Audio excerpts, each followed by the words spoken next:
So I came across this thread that was about how it's a normal experience for South Africans to not enjoy the experience in a hair salon. It's very common for us.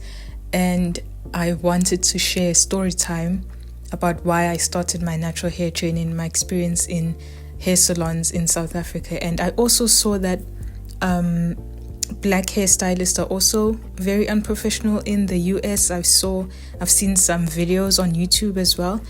And I just wanted to speak about my experience in a South African hair salon as a South African, and how I thought feeling pain and not liking the results and just not enjoying the entire experience at the salon, I thought it was normal as well. And I thought that I couldn't grow my hair. So, hey guys, this is going to be a very difficult topic for me because it's a lot. So growing up, my mom always used to take me to hair salons to get my my hair relaxed. I've never really seen my texture until in 2019 when I decided to big chop, but we'll get into that later. So the entire time I had relaxed hair, I absolutely hated it because it would burn my scalp a lot. And I remember sitting on the salon chair and the hairstylist would be so rough with my hair. They would comb through the hair with the relaxer in, and they would work it through my hair, and I would cry. I remember I would cry. They would see the tears falling down my face, but they'd be like, "Are you crying for nothing?" They would just shout at me, and then they would always say, "Oh, we'll tell your mother that you were crying." And they did tell my mom. And I remember something my mom used to say to me whenever she would take me to go get my hair relaxed. She would always say to me, "You suffer for beauty." And so I always thought, okay, in order for me to be beautiful, I need to sit through this relaxer. And I wasn't the only kid crying. There were so many children at the hair salon crying, preparing for school. Normally, she would take me to relax my hair before school time opens. So during the holidays, she would let my hair grow out the growth. And whenever I'd see the growth, I remember being so excited, being curious about I would want to know what my actual hair looked like. But I never cut my hair because I always associated beauty with relaxed hair. That was normal to me. Having relaxed hair was normal. That's the only thing I knew. And so I thought if I changed, I wouldn't be as attractive, even though I didn't feel attractive with the relaxer. I don't know if I make sense. Fast forward to 2019, it was my final year of high school, and I didn't plan it, so it was like a spontaneous thing. I decided to go to a hair salon after school and cut my hair. And I was a bit nervous to see my mom's reaction when she got back from work. But I decided to go with the ladies' cut. And I remember I called my brother and we FaceTimed, and he was very encouraging. He said I looked nice. He was surprised that I cut my hair, but he remembers that I used to complain. If I ever have a problem, my brother's the first person I complain to, so he was very understanding of my situation, and he was like, "Oh, I'm proud of you for doing something you're so scared of." And when my mom saw me, she was very quiet for a while, but then she sort of accepted it because what can you do? It's already done. So I want to point out that I still had relaxed hair with the ladies' cut, because I think I wanted to take it one step at a time. So I wanted to first get used to having short hair, and then I would go natural. And so after, even people at school were so shocked. It was like, "Oh my gosh, you look so weird with short hair." But once I got used to having short hair, I allowed it to grow, and then I cut it again. This time I didn't put any relaxer, so my natural hair was growing. And so I finally had the courage to cut it, and I started growing my afro from there. So fast forward to 2021, I had grown my afro. I was more confident in wearing it out, and I hadn't gotten braids in between that time. It was just me and my afro, and so I decided, you know what, let me go get braids. And so I had to get something called a blowout. At that time, I didn't know much about natural hair. I only knew that I had to have a routine and what products to use. I didn't know the terms used for anything else, so a blowout and all those things. And so I went to go get a blowout, and I sit on the chair and I tell the lady who's doing my hair, I want a blowout on my afro so I can braid my hair. And then she says, okay. Then she starts doing her thing, and then she gets a green box. I'm not paying attention because I'm assuming she knows what she's doing.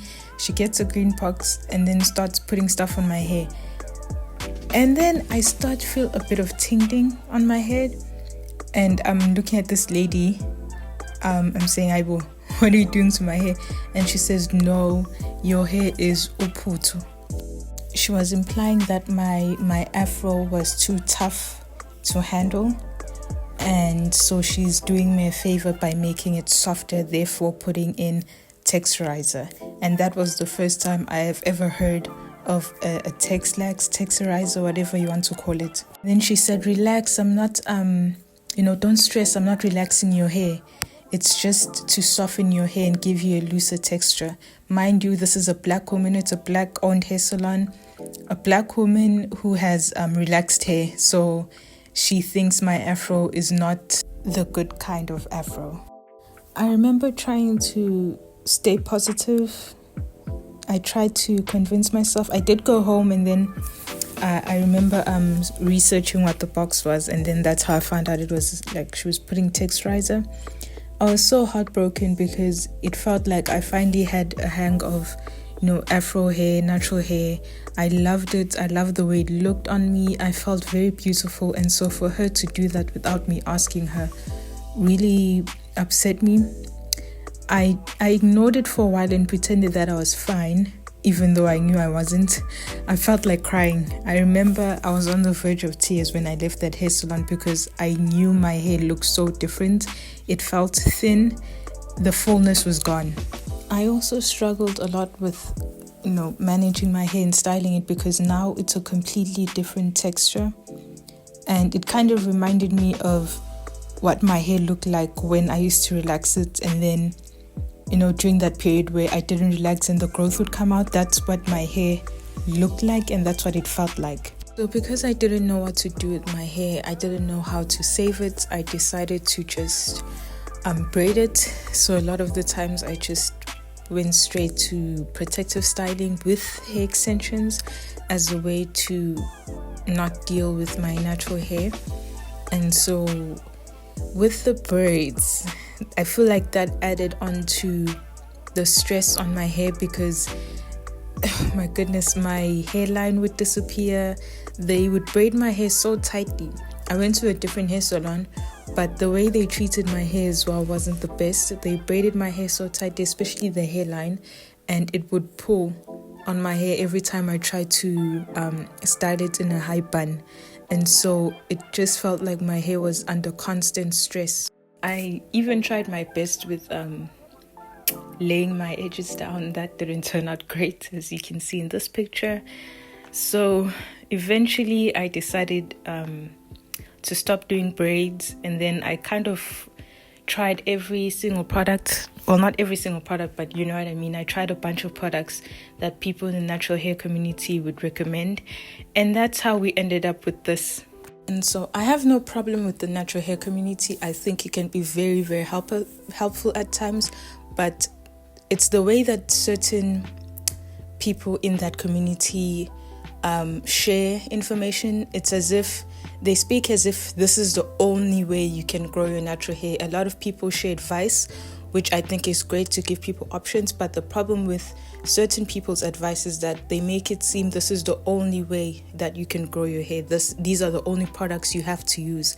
And so I fell for that, and I thought, if I use this, if I do it like this, it's going to save my hair. It did not. it did not. And so I decided in March 2023, let's just cut it. Let's start over again. And this time around, I wasn't as scared of cutting my hair. I was actually a bit more excited because this time I felt like I knew a lot more than I did when I first went natural. And I felt like I wouldn't fall into, the traps that a lot of people set in the community to get you to buy more products and all of that. So I felt more calm and relaxed in my second big chop, in my second training. I also felt very confident, or more confident, with my hair, the way that it looked, the way it grew out. Despite what certain people would say about my hair, being like, oh, your hair is not done and all of that, you need to do this, you need to do that, why don't you try using gel to curl your hair? I also minimized the amount of products that I started using on my hair, and I noticed a significant health in my hair. It looked so much better than what it used to look before. It looked even better than what it did when I first went natural. So once my hair was getting a bit more inches, I decided, okay, let me go braid my hair again. Let me find a different hair salon. So it was in July, around July, August, I went to get my hair braided, and it looked beautiful. Parting was amazing, the hair was great and everything, but again, it was so tight. Different hairstylist, different hair salon, but same problem. I struggled to sleep, my scalp was red, and I also noticed that my hair didn't really like extensions. My scalp was red, it felt inflamed, and so I decided to take those braids out after 2 weeks.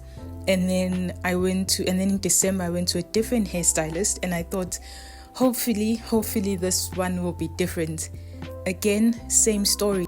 The braids looked great, they were beautiful, but they were too tight. My scalp again was having some issues, but this time I started having pimples on my hairline about, I think, 5 days after I had the hairstyle in, and so I decided to just take those out after, again, 2 weeks. And that's when I made the decision to never go back to a hair salon, because these people don't know how to handle natural hair, especially 4C hair. And so they think that because my hair is not as loose as everybody else's hair, they have to be very tough when they handle my hair. They have to pull on it and all of that. So I decided, no, never again. I'm not doing hair extensions again. I'm not going to a hair salon. I will learn how to take care of my own hair. So at the start of 2024, that's when I decided to challenge myself to not use any braids, not ask anybody else for help, and just figure it out myself. And I'm glad to say that I've been doing really well. My hair has grown so much. It feels healthier. My scalp has improved a lot. And so I feel like sometimes you just need to take matters into your own hands and not rely on others, especially hairstylists. I genuinely feel like certain hairstylists don't care about your hair. I don't know if maybe I say because they don't like natural hair. Whoever has natural hair, they're not going to handle it very well. I don't know if I'm making any sense. All these hairstylists I went to would always ask me if I want to relax my hair so that they can be able to manage my hair a lot better. Because if I keep my hair natural, they always make the excuse of, oh, it's going to be tight because it's, type 4 hair. I have to loosen it. I have to relax my hair to make the braiding easier. I feel like this year has been great for my hair, especially since I stopped going to hair salons and using hair extensions as well. And so I started doing the mini braids challenge, and then I think now I've switched over to mini twists because my hair has grown even a bit longer and now it looks fuller with mini twist. Mini braids are great because they last longer, but I don't mind redoing mini twist because of how they look. And so my hair has been thriving. I'm using less products on my hair. I'm only using a cleanser, so shampoo. Also, I'm using products that aren't very popular in the natural hair community. So if I don't feel like using a shampoo, I use Tresemme shampoo. If I don't feel like using a shampoo, I use a bar of soap called Sunlight. I know it's going to sound crazy. You can use it to wash your clothes, but I don't use it all the time. I don't use it all the time. I use it when my shampoo has run out, which is rare because I use the Tresemme and it comes in a very huge bottle. It's 900 milliliters compared to natural hair products that they sell, which come in smaller containers but are more expensive. So I prefer to just go according to what I can afford at that time. I also have 2 types of conditioners. So there's one for detangling. It has a lot of slip. It's a mirror conditioner. It's also about 900 milliliters, so it lasts me a very long time. And then I have a deep conditioner, which I use about once or twice a month.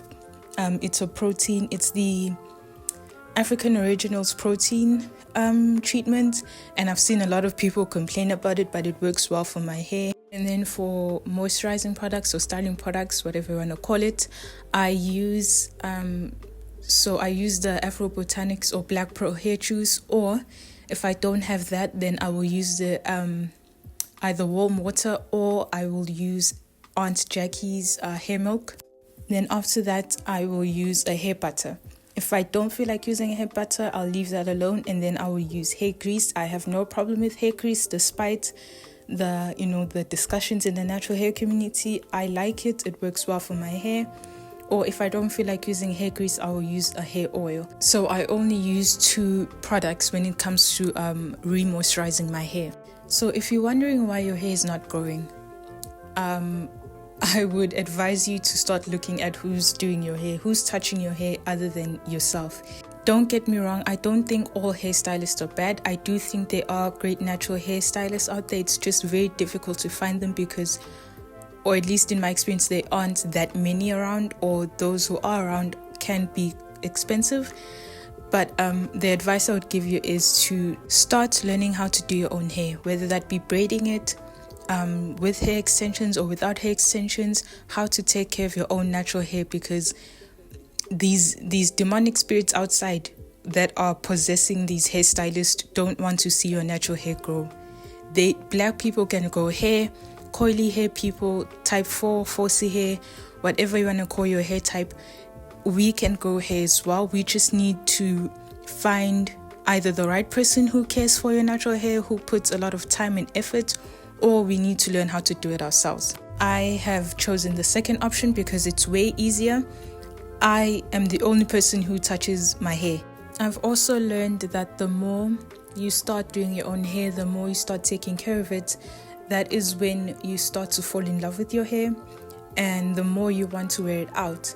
If these hairstylists that you keep going to recommend things that will compromise your hair's health or will change the pattern of your hair, anything of that nature, I suggest that you stop going to those people, because they are not concerned about your hair and its health. They're not concerned about helping you grow your hair, especially your type 4 hair, and they have some texturism going on.